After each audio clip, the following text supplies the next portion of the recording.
Welcome everybody. My name is Carol Carter. I'm here with Lisa Wyckoff, and we're delighted to have you part of our Back to School in Times Like No Other series of sessions happening this week through next Monday.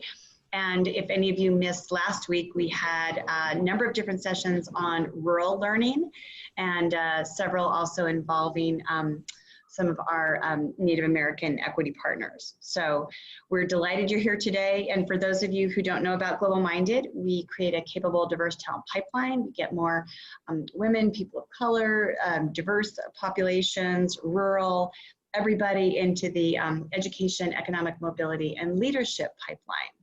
So we're really delighted today that Nadene, who has been ahead of the curve already teaching, I think since July, she'll tell us for sure, but she's going to share her insights with a lot of you who are gearing up in the next week or two to start working with students in times like no other. Whether you're doing 100% online, you're doing hybrid, some of you are starting in person. So Nadine's going to kind of cover the waterfront with that, but she is a high school science teacher at Danielle Oaks High School, and she's been there since June of 2017. It's located in Castle Rock, Colorado. She teaches physical science, earth and environmental science, zoology, and astronomy at an amazing alternative high school in Douglas County District. And maybe we have some of her super cool students on with us too, because I think you guys look really young. Is that like a good guess? Or you're some of her younger teachers maybe. So welcome Nadene, we're super excited that you're here. And we're just glad that everybody could join us today on this really important topic. Thank you so much. It's my pleasure to be here. I'm going to take a second now to go ahead and share my screen with my presentation. And then at the end of the session, I'll be sharing a link so that you can access the presentation whenever you need to in the future. Wonderful. And one more thing we'll ask everyone is, if you don't mind, for some of the attendees, if you want to put your name and your school, if you're with a school, and the city where you might be, because it's super interesting for Nadene to see the kind of population that's here, so she can better speak to some of the regional differences as well. Yeah, I heard that we're expecting people from as far away as Hawaii and Virginia and Istanbul, so even out of the country. This is pretty exciting. So as Carol mentioned, I've been back in the classroom now for 5 weeks. We started up in July. To give you a little bit about my background, although I'm teaching science at a alternative high school, I have experience teaching elementary school, middle school. I've been an instructional coach. I have my endorsement also in culturally, linguistically diverse. So I have the ability to kind of change perspective and speak to how this might be affecting you coming back in the COVID era, even though you're in a different teaching setting than I might be in. Let's see what else I can mention to you. I've done national speaking. I've been at the Global Minded Conference. I think this is my 3rd year in a row, so I'm excited to be back. And one of the things that connects me to Global Minded is that I myself am a first-generation college graduate. Going all the way back to my great-grandparents, I'm the first one in the family to graduate from college. So I know how important this is, and the work that Global Minded does is amazing. So again, thank you all for being here. So to give you a little perspective of my setting and where I'm at, we have about 140 students that are enrolled at DC Oaks High School in Castle Rock. Of those 140, only 12 chose to be remote learners, as we came back in a hybrid model where students are attending classes for a half day. They're either part of the morning cohort or the afternoon cohort, such that they get their classes every other day for 55 minutes per class. There is independent online learning for everybody on Friday. We use the Google Classroom platform for that. So we post our assignments in there, and the students have either the half day that they're not in the building or that full day on Friday to get that 3rd lesson of the week done for each of their classes. We don't have lunch for students on campus, so that break in between the AM and PM session, they eat lunch on their own. Okay, so I have a quick video to show you that our school district put together about what it looks like in our building. This is just for a couple minutes, and hopefully all the technology will work and you can hear it clearly. You'll need to know. This is DC Oaks, a DCSD alternative high school that returned to school in July. It's great to be back. It's wonderful to have kids back in our building. Of course, the number one priority is health and safety. So here's what you'll notice. Good morning. A daily temperature check. 97.9. It's best done at home before you make the trip. However, thermometers are provided on site when entering the school. All staff will wear masks or face shields while indoors. Students will also be required to wear facial coverings while in school buildings and on buses. Physical distancing is in place throughout the building. Hand washing and sanitizing happen frequently, as well as cleaning and disinfecting. Sean here is keeping busy throughout the day. And doing bathrooms, and it's a really organized system. Teachers also have spray that they're taking care of, all of the touch points in their room in between classes as well. Visitor access will be extremely limited. Food will be eaten in the cafeteria with social distancing in place. You've done amazing. But what about the learning itself? It's going to be especially important that we give our teachers and our leaders and our families, as well, of course, as our students, the right tools and resources so the learning can continue. That's it. Perfect. We'll continue to have professional development opportunities. PLCs, or professional learning communities, will be in place in each of our schools, in person and virtual, whatever the case might be. Parents and students will be able to choose between in-person learning and e-learning, with the option to switch after the first semester. For those that choose e-learning, they can expect a robust curriculum for them, specifically for them, so there is continuity and there is consistency in schedule. E-learning classes will be taught by dedicated DCSD educators. Did you say third law? Sorry. First law. Daily live instruction with the combination of also asynchronous or pre-recorded instruction as well. You've been doing an awesome job keeping up online. I appreciate it. Yeah, Good job, sir. better than I thought. Flexibility is a must in these times. With that in mind, DCSD is prepared to pivot into different models depending on the severity of positive testing in our community. You can find out more information on each of these scenarios on the... Okay, you didn't need to know about that. So I am so thrilled that some of my students have agreed to be here so they can talk to you a little bit about the student perspective of what it's been like to come back into the building after what we all kind of felt was a miserable fourth quarter being completely remote. So first I have the lovely Maddie. So Maddie, if you could make sure you're unmute, and then if you could just take a couple minutes, tell us honestly the good and the bad of what it's like coming back to Oaks now. Okay, I definitely love being back. It's super exciting. Definitely being online was a lot harder because I came to Oaks from online because I was struggling being online and learning that way. So when we were put back online, that was pretty hard. But it's really great to be back in the building. I mean, masks were a little bit annoying at the beginning. You get hot underneath, but you get used to it, and it's just honestly worth it to be back in school. Thank you. All right, and then Kennan, I know you're nodding in agreement, but you might have a couple other points of view about what it's been like for you to come back to school. So I kind of just wrote this little spiel on the fly because I was worried and scared. Okay. I said, the good and bad of being back is really tough to think of because I go to one of the greatest alternative high schools ever known, and I want to be there. That's why I go there, is because a regular high school didn't work out for me, and I want to be there because the teachers helped me more than they did at my old school. So that's one pro for me. And then I know for different kids, they're all good with like computers and they'd rather do online. They'd rather be home. They're more isolated. So that's why they do online, which is better for them. And that's good because we have both those programs where they can be at class, but not in class. It's another topic I brought up. I also said we all have those teachers that we love and want to be around. And that's why I love coming back, is because every teacher there I love. So, and they lighten my day up every day I show up. I didn't pay him to say that, you guys, I promise. I also do not like the masks and social distancing, but I have to get over it. Otherwise I won't be there. And that's all I got to say. Okay, so out of curiosity, I'm going to ask Maddie and Kennan to stick around just for another moment if anybody who's attending or if any of our other panelists would like to ask Maddie or Kennan a question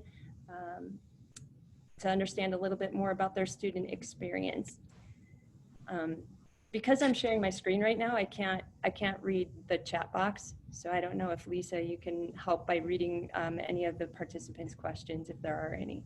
And I just unmuted real quick, Nadene, because I participated in the Colorado high school students today that the Gates Foundation did a session. It's really interesting. And so many of the students talked about how they know that a lot of people are concerned for their mental health, but a lot of people hadn't talked about their safety from a health standpoint in terms of the virus. And so it was really great to watch that video, see everything in action. But I wondered, with you all, when you first started, were you really concerned just health-wise or afraid to go back to school the way these students today voiced that in the session that I attended? So, Maddie, how did you feel about your health safety coming back? I wasn't honestly too worried about it, but because I don't know, I'm not necessarily high risk and things like that, so I just didn't really think about that part. It made it a little bit easier. Okay, and how about for you, Kennan? There was a little concern at first just because, I mean, my mom works in the school district as well. And I guess she's been keeping up to date with this whole coronavirus thing. So I guess it kind of scared her going back because she didn't want to get it or anything. Mm-hmm. But personally, me going back, I didn't really care because I just wanted to go back to school because I was tired of sitting at home and not doing anything. So. Okay. Fair enough. And I can answer that too, speaking for myself, but not from the student point of view. I do have, I am high risk. I have a health issue.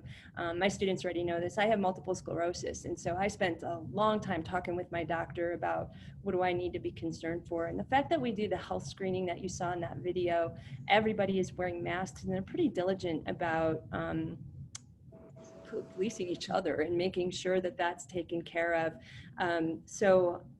With the sanitation that we're doing and that we teachers are even responsible for, I feel pretty safe and secure in my building. I know that this is a pretty small environment and it's more manageable here. Bigger buildings might have a different situation than what we have. So that's something that certainly on a case-by-case basis take into consideration. Yeah. Thank you.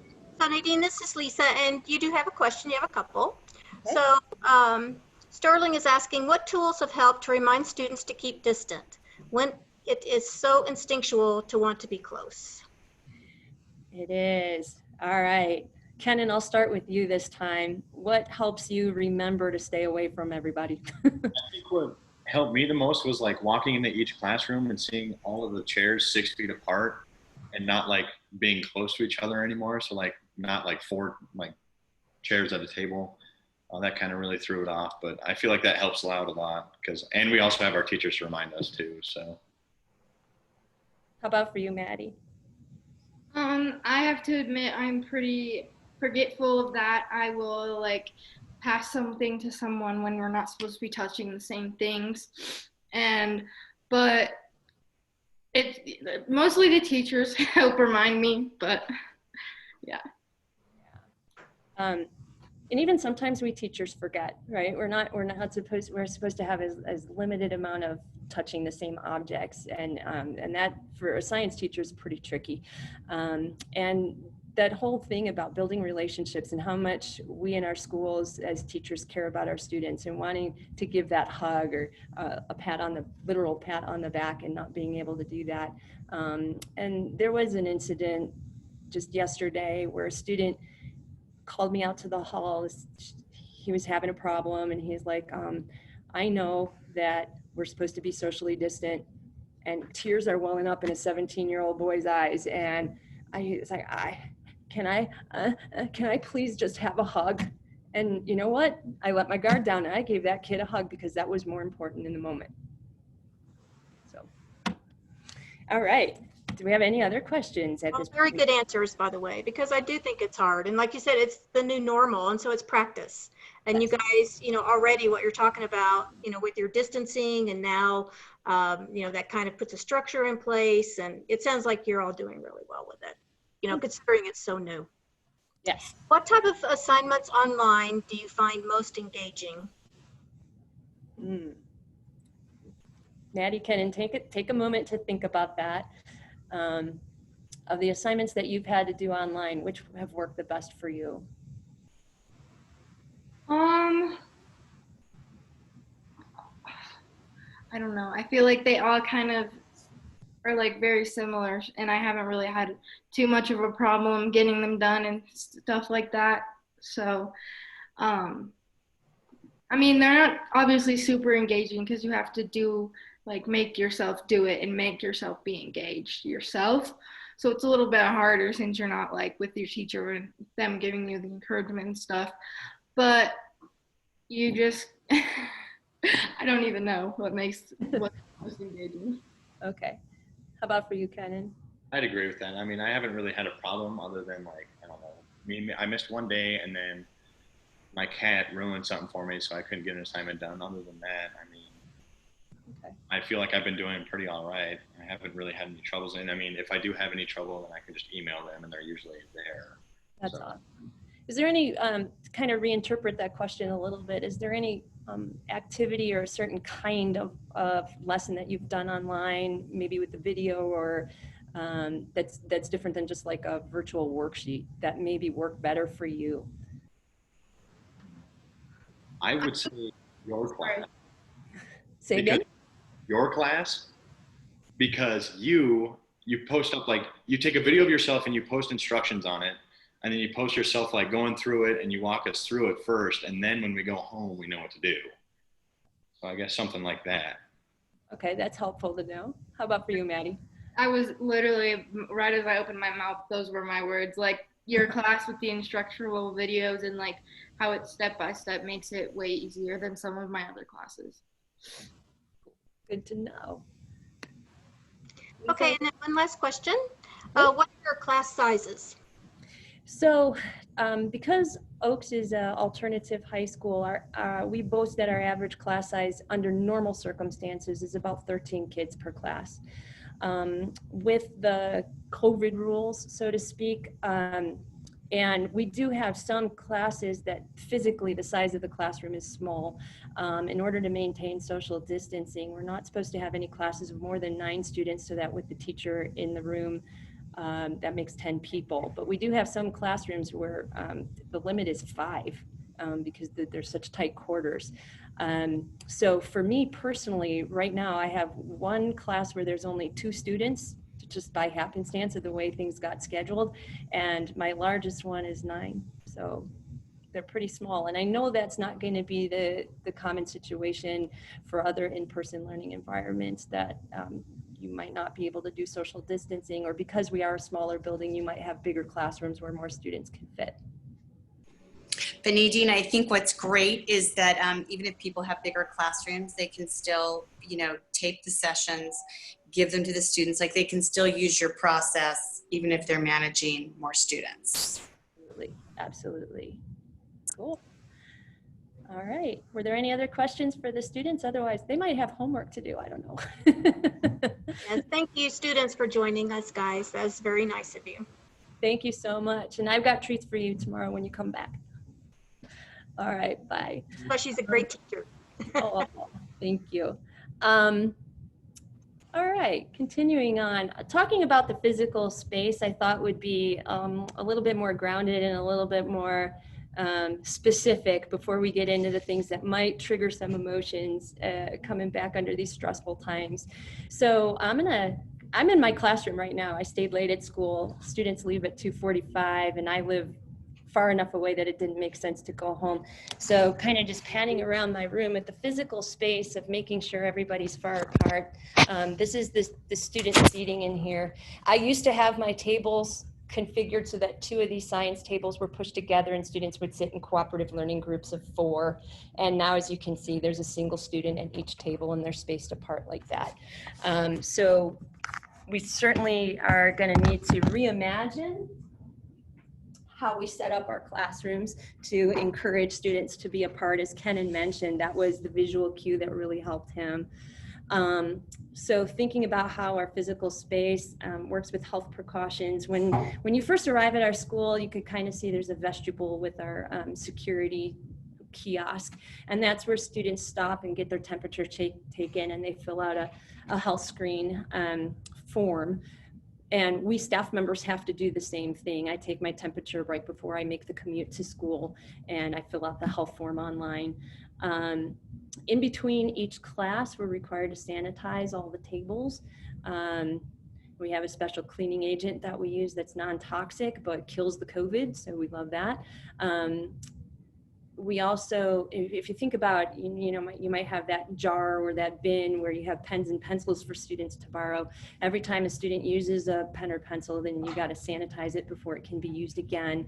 And thinking about all those touch points that have to be sanitized before they get used again, things that you don't even think of. Here in a science room, for example, I have sinks with faucets and I have kids washing their hands all the time. And then it's like, well, we got to wipe down the handles for turning the faucets on and off, and thinking about the remote control for turning on the projector, and things that you just don't even think of that have to be wiped down periodically throughout the day. We use alcohol pads to sanitize keyboards and mice and the Chromebooks that we use before they get used again. You might also, every building is a little bit different. Here at my school, there's no restriction on teachers using copy machines or those things that you might have in your teacher workroom, like the die cut machine or the paper cutter. But a friend of mine who works at a different school, they're not allowed to use those. The secretaries in the office now have extra responsibilities of taking care of those things for teachers, so less people are using them. And so there's less likely to be a transfer of infection. Most of the newer school buildings, we don't have windows that open. That's supposed to be a safety thing. So now we don't have airflow. And so that's something to consider if you're fortunate, like I am, to be in a science room. I have my exhaust fans on 24/7. I don't even turn them off when I go home, just to increase the circulation of air. And if you are lucky enough to be in an older building where you can open windows, as long as weather permits, I highly recommend you keep those windows open. We have hand sanitizer all around our building and dispensers, and each classroom has them. But you want to make sure that you're using alcohol-based hand sanitizer, otherwise it's not going to work in this situation. In our building, masks are worn at all times except when you're drinking. And the first day we came back to work, I went home and I was physically not feeling well. And then I realized I hadn't drank any water all day. That mask was a barrier, and I didn't think about taking care of myself. So now I have my water bottle that has a flip top on it, so that it doesn't have exposure to the air and particulates in the air when I'm not using it. And I model for students about just pulling my mask to the side and making sure I'm drinking periodically, and they're welcome to do that as well in the classroom. And that's the only time when masks are removed. One of the tricky things for students is that the drinking fountain, we only have one drinking fountain in our little building, but it's roped off. You can't use the drinking fountain because we don't want to transfer diseases that way. So having access to water is something to consider for the students as well. For us, I know in the video they showed a cafeteria. That wasn't our building. They wanted to make the video pertinent to the entire school district, so they showed a different school for that one little tiny segment. So students aren't in the building for our lunchtime, and we have, if we're going to eat in the building, we can eat in our room. You have to close the door if you have your mask off, and then you have to sanitize your desk before and after you're done eating. Many of our teachers are using outdoor space as much as possible. First of all, that's a great thing to do for kids anyway, even if there isn't a health crisis going on. But we have teachers who bought extra like camp chairs and lawn furniture, and they've staked out their claim on different sections of the lawn, and it's kind of a neat thing that happens. One thing I didn't think of until it happened is we still have to have emergency drills. So we've had a couple fire drills. We had one in July, one in August, because those are monthly events. We had to have a lockdown drill. And soon here we've been warned we're going to have that shelter in place drill. So your administrators, or if you are an administrator, are going to have to think about how to manage having those kind of drills in a safe way. And it was a little emotionally overwhelming on that day. We had to have a lockdown, and you're thinking about, okay, I might have to take care of a shooter, but I have to take care of my health. And you're like, all these things were boiling up together at one time. So I'm going to pause here before we transition into another topic and see if there's any questions specifically in regards to the physical space or any of the health precautions that we're using at our school.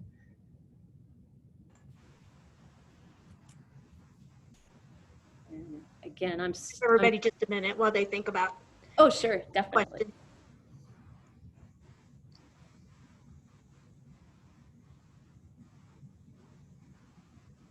So I have a question for you, just because I might have missed it.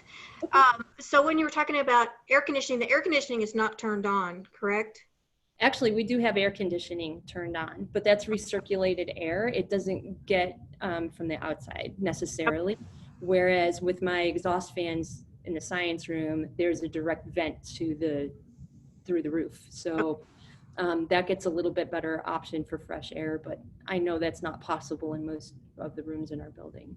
So, yes. Yeah. Well, I don't think anybody has any. Oh, here. I think a big question in everyone's mind is, have you had any cases of COVID amongst your school's community since reopening? It's a good question. Not one that I am aware of.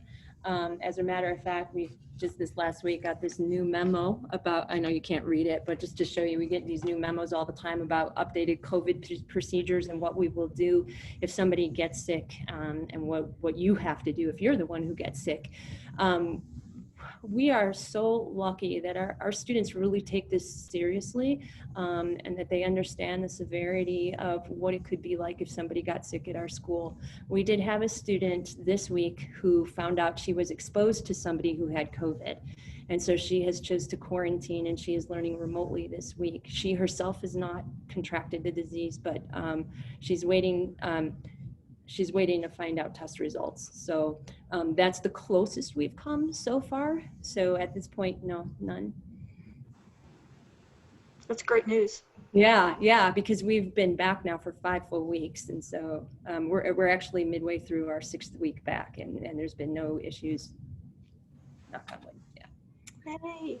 Yeah. Okay, well, I think that's it. I think that's questions for now. All right, so the biggest thing is building relationships with students. That's where your teacher heart lies, without a doubt. And one of the things that was missing in the spring when we couldn't be with our students in person, and especially because it was thrust upon us with very little warning. And in my school's case, no warning at all, because it happened while we were on our 3-week spring break. So there are definitely things that you can do if you're in a school where everything is going to be 100% online. It's a little bit different when you're in a hybrid model like my school is, and then obviously a little bit easier when you're completely back in person, because you have that full contact. But number one thing is to attend to the feelings of your students and making sure that they feel safe and secure. And certainly how you approach doing that with little kindy and first graders is going to be different than with the juniors and seniors that I work with that you just saw. But you're experienced and you've built those relationships before, and you know the kind words to use, and you know how to model and demonstrate. And that comes by being thoroughly honest with your students and share how you're feeling and what you have put into place and how you'll continue to help and support them during all the changing conditions. I think especially with older kids, keeping them informed of what the expectations and the plans are, and answering that why do we have to do this before they can even ask it, kind of heads off that. So this builds, beyond that caring relationship you have with kids, this builds trust in a time when kids are maybe not high school kids, because they can understand that better, but when little kids are really scared. I have a nephew who's kind of freaking out about going back to school because he keeps hearing on the radio so many sick people, so many people dying, and he doesn't want to get sick and die, and he doesn't want his mommy to get sick and die. And showing them how the things that we're doing with masks and clean, let them watch you clean the tables so that they know that they're safe and secure.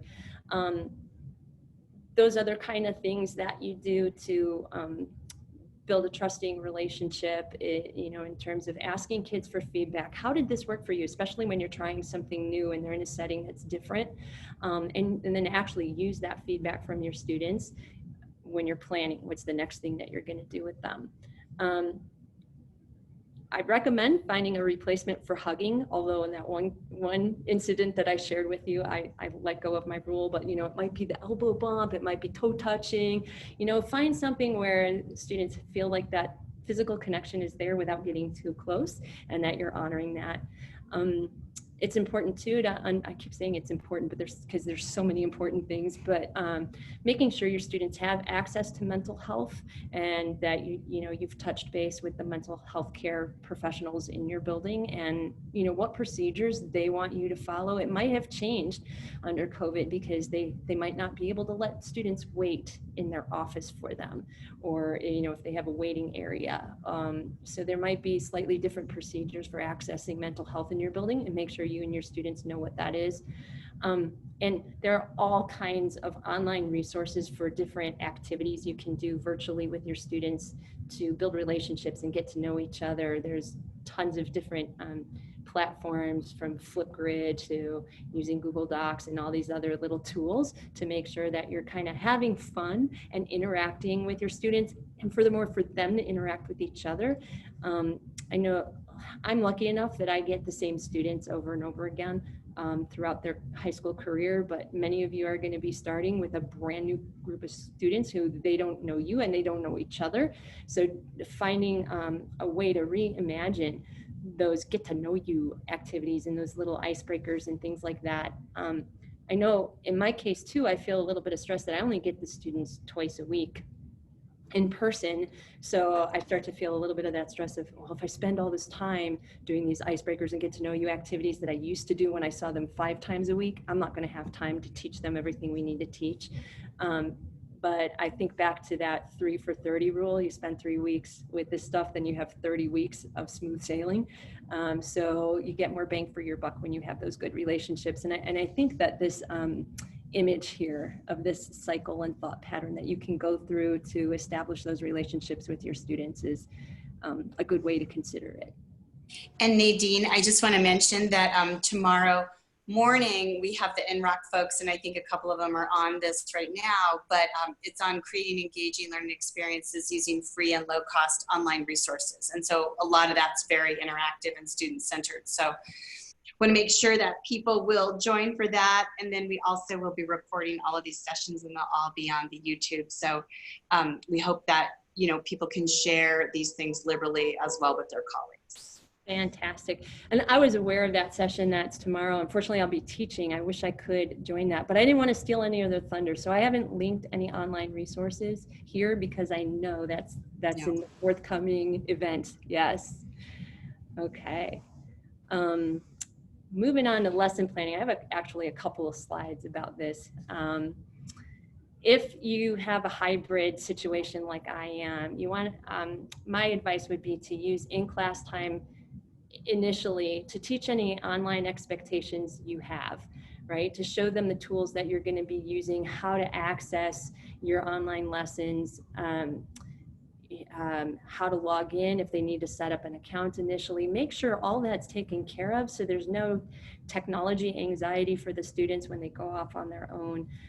Part of our hybrid situation here too is if a student chose to be 100% remote, and like I said, we only had literally a dozen of them, they Google Meet in and attend class with their cohort on schedule synchronously for the 2 classes that they have with you each week, and then they're expected to do the online assignment as well independently. So making sure that you've communicated with them step by step, how do they connect with you. If you're completely online using videos, my students mentioned that I tell them in class what to do, but then I make a video of it, put that in the assignment on Google Classroom so that if they forget what I said on Monday, by Thursday, they can go back and watch the video. And then for those students who never get to see you in person, it really makes it more clear when they visually can see. And especially if you're the one making that video, that's another relationship building piece. They feel more connected to you than if it's a pre-recorded thing that you're using that you imported from the internet.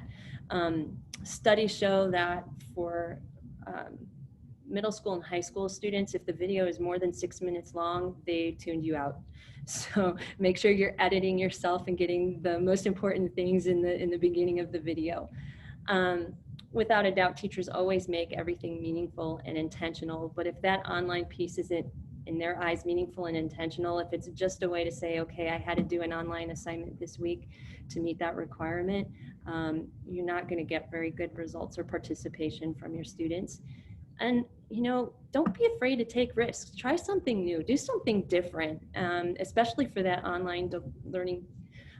I know that most of us are not digital natives like our students are, and this can be a little scary for us. We're trying new things and we're under a lot of stress, and then we're doing something new, because here's the thing, if it doesn't work, so what?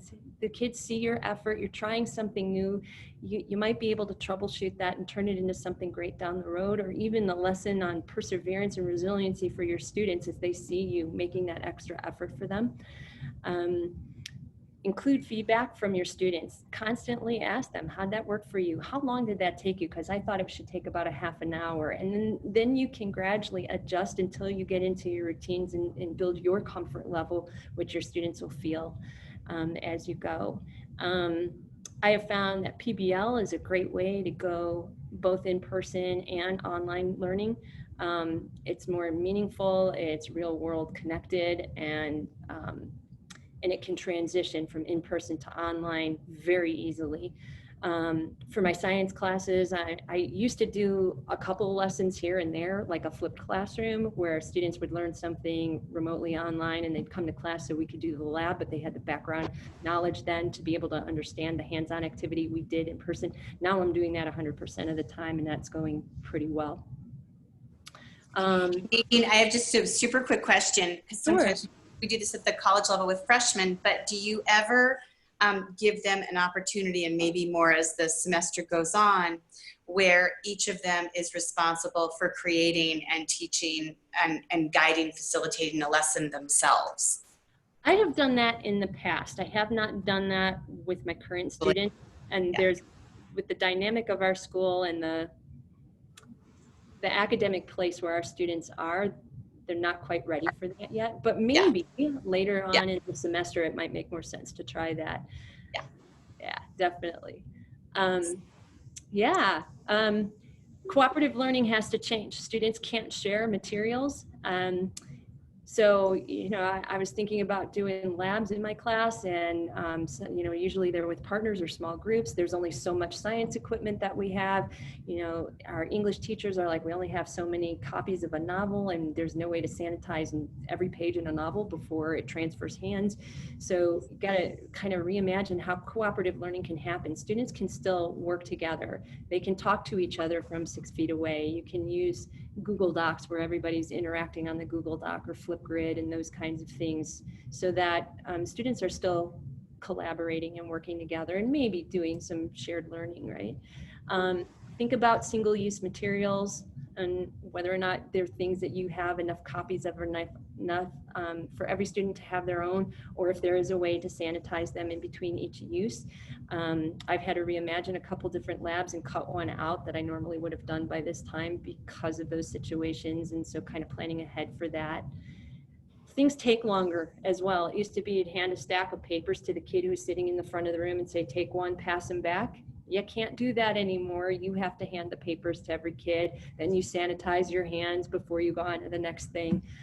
We have class folders here, and kids used to go to the bin in the back of the room, dig through the bin till they found their folder. Can't do that anymore. I wait for them at the door and hand them their folder. So some of those things take longer. Cleanup time takes longer because kids have to hand sanitize. We have to sanitize the tables, and you know, there's a bin where you put this so it can be sanitized later before the next use. So just plan on giving yourself a little bit more time for those kind of mundane things that used to take for granted.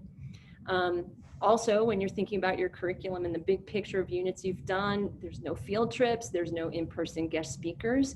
So I know some of the museums and even some of the national parks now have virtual tours that you can do. And like we're doing right now, you might be able to Zoom in or Google Meet in or Skype in a guest speaker. But yeah, you got to think about doing that in a different way. And then also, because of the stress level that we're under, consider time for brain breaks and mindfulness activities that you can do to allow everybody to kind of decompress. So today, while there was some work time on, I had some chill out music playing and this video up on my screen of fish swimming around a coral reef. And then we just kind of mellowed out for a minute before dismissal, and they had to hustle to the next class. So again, I'm going to pause. I've thrown a lot of information out there and see if we got some questions at this point.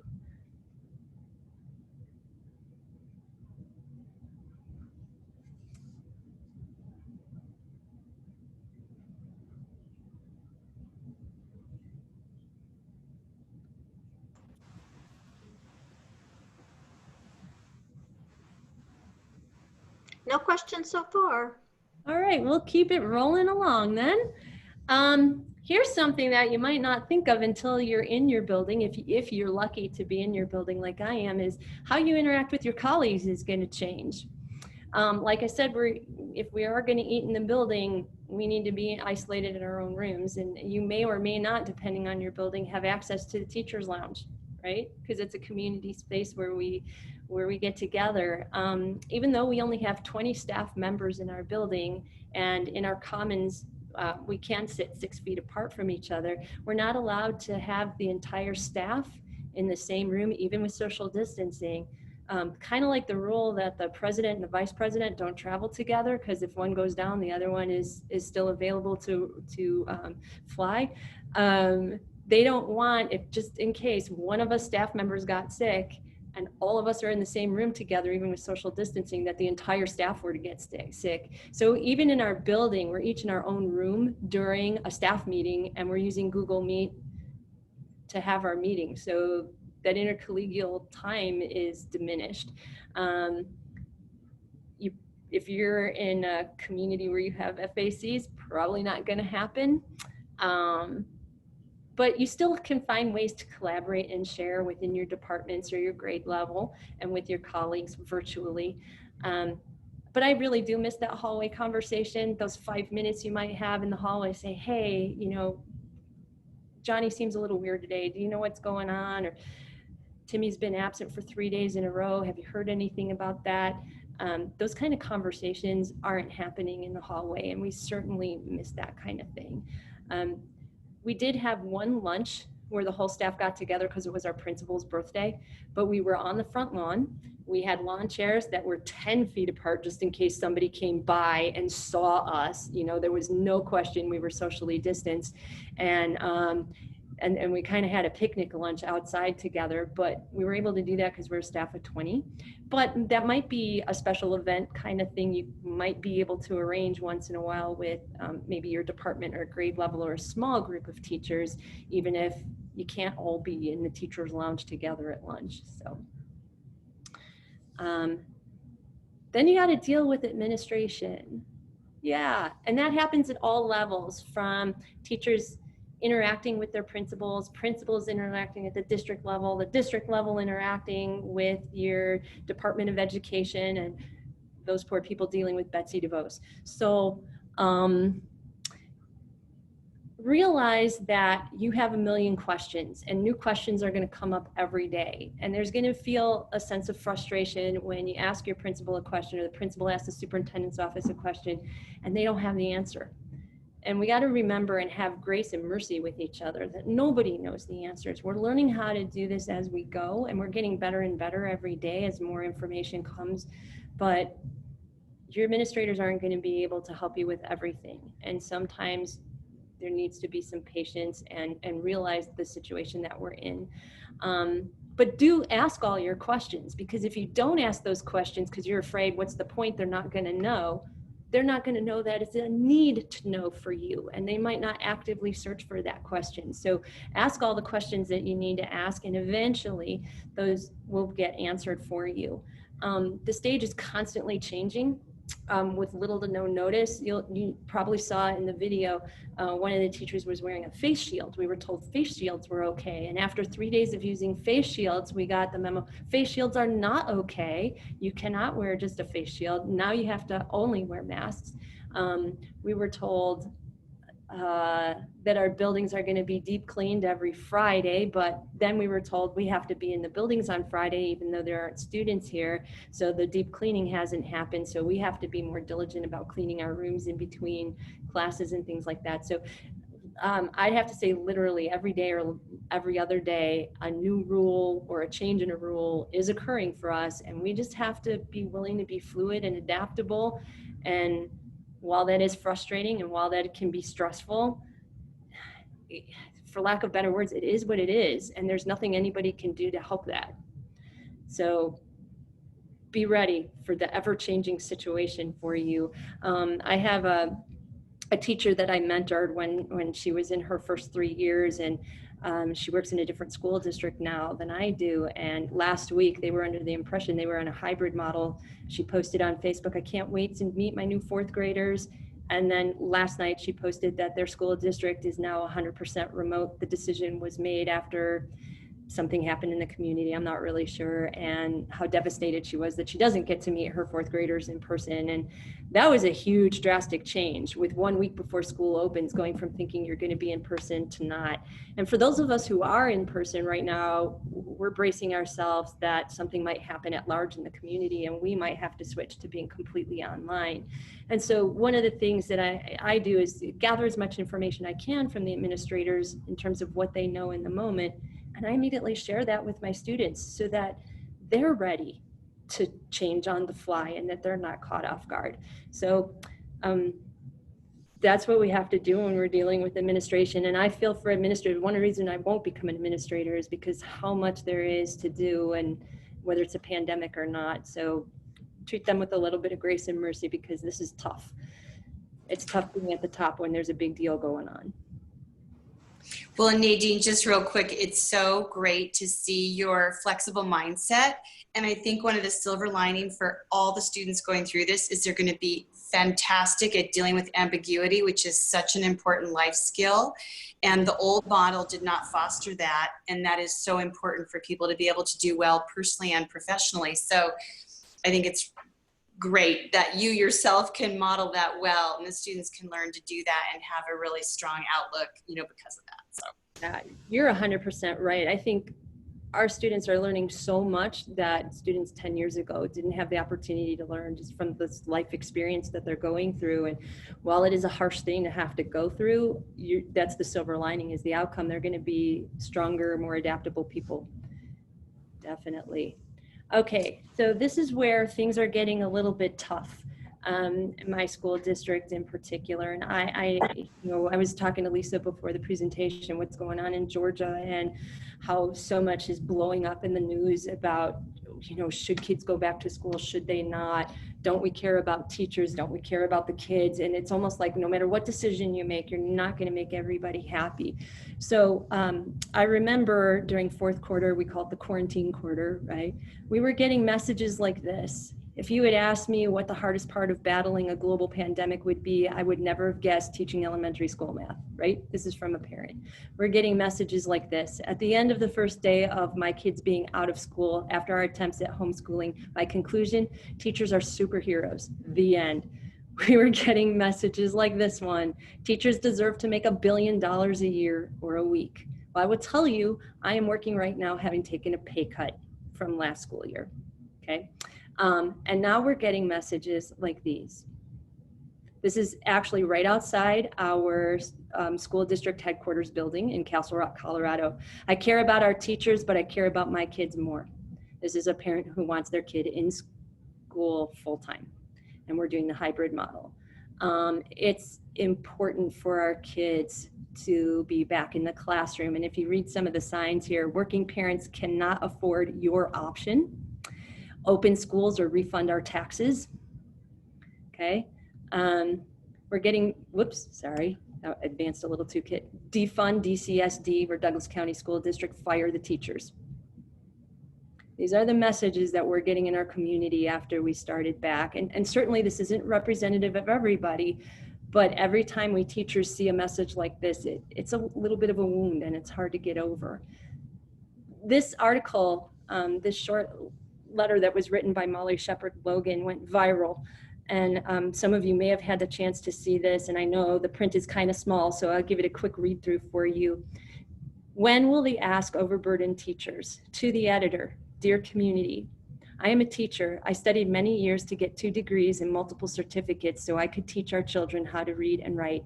That's what I signed on to do. Then you asked me to be a parent and teach them character, ethics, and morals, and I did. Then you asked me to be a social worker and teach them about suicide, online safety, bullying, to watch for signs of physical, mental, and sexual abuse, and I did. Then you asked me to be a police officer and taught me how to identify gang behavior and taught me how to keep students safe in an active shooter situation, up to and including using myself as a human shield if necessary, and I did. Now you're asking me to be a healthcare worker and to wear a mask, face shield, and gloves. And you give me a bottle of hand sanitizer so I can teach our children in the midst of a pandemic because parents can't provide daycare, are tired of having their kids at home, feel socialization with friends is more important than safety, or simply don't really care. What will you expect of teachers next? And when will the ask be too much? When teachers express concern over, heaven forbid, their own safety and the safety of their families, we are told to adapt, to retire, or to quit. We're in this together, you say, but are we? So this article brought up the fact that just recently, I've been around for a while, my original degree is in psychology, but I learned this new term, compassion fatigue. And thinking about our own personal morale as we're coming back into the classroom and how against our nature, it can feel to practice self-care, to take the time for ourselves. And see, I'm getting all emotional just talking about the emotions of it. So I learned this term, compassion fatigue, which was coined in 1992. I got my degree in 91, so it's not my fault that this is a recent learn for me. But compassion fatigue is kind of defined as a state of exhaustion and dysfunction biologically, physiologically, and emotionally as a result of prolonged exposure to compassion stress.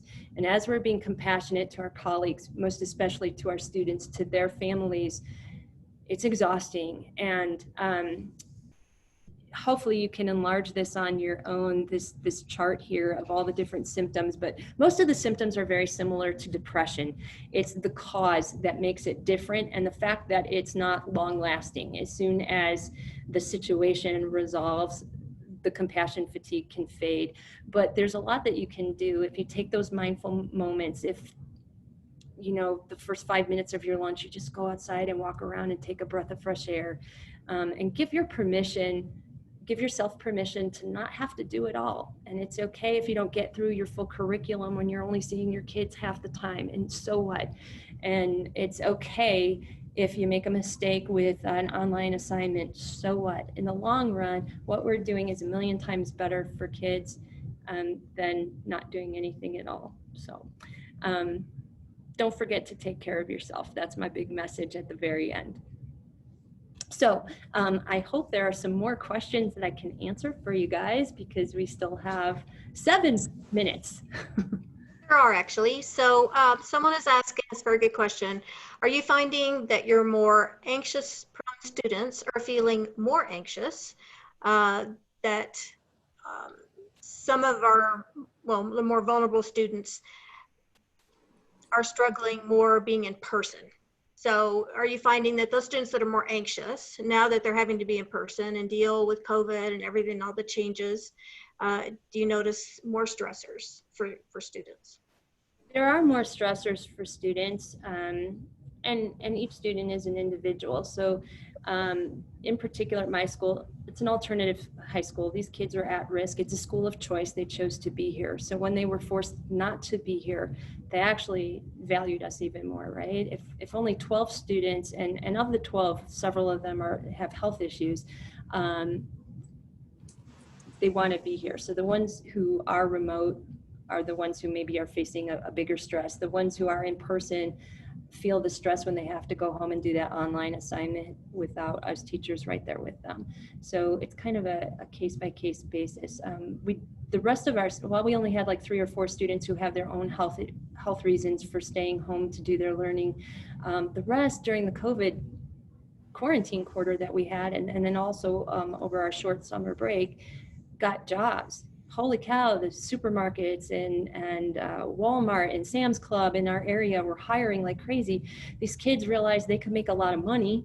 Plus, at our school and many other high schools, you can get work study credit to help you advance your graduation goal. And so they chose to do the remote learning so that they could do their learning on their own schedule instead of having to come to school at a certain time, so that they could continue these new jobs that they started.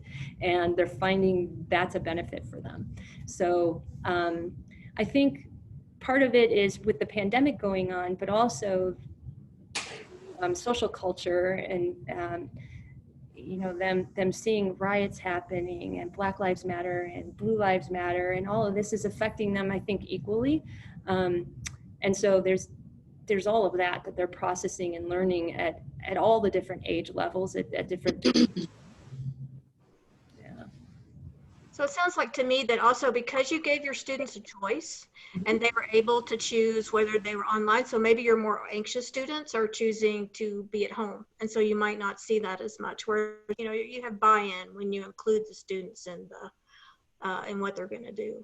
So exactly right. Yeah. Good. Okay, and you have one other question. Okay. Can you speak more about how you were able to provide a bimodal option for students, bimodal option for students without creating more work and or stress for teachers? And they say, I hope that question makes sense. And I think for all the teachers, that question makes sense. Oh yeah, absolutely. It makes sense. So it's the notion of you're teaching your classes and you have to come up with 2 meaningful lessons for them for their in-person learning with a connected, meaningful online lesson for them. And then separately, you have kids who have chose to 100% learn at home, and you're responsible for their learning as well. So that is more work for the teacher, bottom line. And it has been stressful. Some teachers have adapted to it a little bit better than others. Those who are more comfortable with technology, those who have had training in blended learning or online learning in their past, make that kind of transition a little bit easier. But no, I talked to my next door neighbor teacher is up till 11 o'clock every night working. And we're all working on the weekends too. You know, we tell our students that the assignments are due by 3 o'clock on Friday, and lo and behold, something pops up at 1 o'clock in the morning on Friday that I see in my email on Saturday morning, and I want to give them feedback right away. And, you know, we're working through that. And, you know, I have this video conference, which is an incredibly valuable use of my time, but I'm not making my videos for my next online class. So I'm going to probably have to do that tonight when I get home, and that's okay. That's what I signed up for, but it is definitely more work. It is causing a lot of stress for teachers. And the good thing is that the more that we do that, the better we're getting at it. And we're starting to learn for ourselves how to work smarter and not work harder. Well, Nadene, I just think you're incredible, and that it is so fabulous that you would take the time to put all this together for all these people when you're balancing all these other things. And I really think that this is the time for teachers and all these amazing healthcare providers, for all of our community and our world to realize how valuable you guys are, and to be able to really support you in a bunch of different ways. And I just want to say, whenever you feel overwhelmed, just put yourself in the headspace of what it was like to be with all those people at Global Minded, and then just realize hopefully we'll all be vaccinated next June. But I think we all have to go into these like positive headspaces when it's so overwhelming. And I know I'm on my iPad right now, but if I were on my computer, we have another gal using my computer here. You know, I just do stuff like change my backgrounds on freaking Zoom, because we're not going on vacation, but we can pretend like we are. And I think we can just all, you know, use the creativity and the energy of the situation to just be humorous and energize each other. And I just think it's going to be so great for all of the people that were part of this today, but in the future, to share your wisdom, because I think it'll help a lot of people feel a lot more comfortable about just, you know, walking into the unknown and then being able to keep just a really good attitude with all of it. 100%. It was my pleasure. Thank you for having me. And I will say this too, is that if you are a teacher who's hybrid or in the classroom, the first day you see your kids half faces because they'll have the mask on. You're not going to care that it's extra work, at least for a little while. And those of you who are online, as you start to do those relationship building things and you start to learn more about your students and those relationships develop for you, you remember why you became a teacher, and it all becomes worthwhile no matter how hard it gets. And when you connect with those students, it lifts you up. So totally. Well, you are awesome, and I'm just so excited I was able to be part of this today. And I want to just tell a little bit more about the rest of this week. I did mention that tomorrow we've got the Creating Engaging Learning Experiences using free and low-cost online resources. And then the same day in the afternoon, we have something, this is more for administrators and school principals, equitable staffing during the 2021 teacher shortage in American schools. And a lot of this, as you mentioned, Nadene, is spinning out different teachers who don't feel safe or they have to take care of their kids at home. So this organization is pretty amazing, and they work with districts where they can't fill all of their subs. So that should be really interesting. And then on Friday, we have a session with our partners from SHIP, and she's going to have 4 or 5 students with her, equity and engineering programs, priming the STEM pipeline during and after COVID-19. And then next Monday, we have a really cool session called Get Comfortable Being Uncomfortable, a conversation on race, isms, justice moving forward, and the role white people need to play. So I think, you know, some of these sessions we're doing, and that's going to be led by Dr. Ryan Ross with a lot of our national inclusive leaders. But I think some of these things are provocative, and hopefully some teachers can use some of these things to generate, you know, papers to write or ways to respond. So that's our hope. We've had around 60 sessions so far and about 13,000 views. So people are using this in a lot of different ways. So we will travel your session far and wide, Nadene, and so glad that you could put this together. And thank you everybody for joining, and hopefully Lisa and I will be seeing you all the rest of this week and next week. And then we're going to be doing some really cool sessions in September for Hispanic Heritage with the Department of Education and the Office of English Language Acquisition. So we'll have some great things to share with you guys later about that. And thanks Nadene, everybody. Thank you. Had many positive comments. I'm going to forward those on to you after. I don't know if you saw them or not, so I'll share those. Thank you so and much. We'll make sure, I'm here with Celeste, we'll make sure, Lisa, that we'll get the recording in for this for tomorrow's newsletter as well. So we'll have that successively for the next week. Thank you so much. Bye, everybody. Thank you for joining. Bye.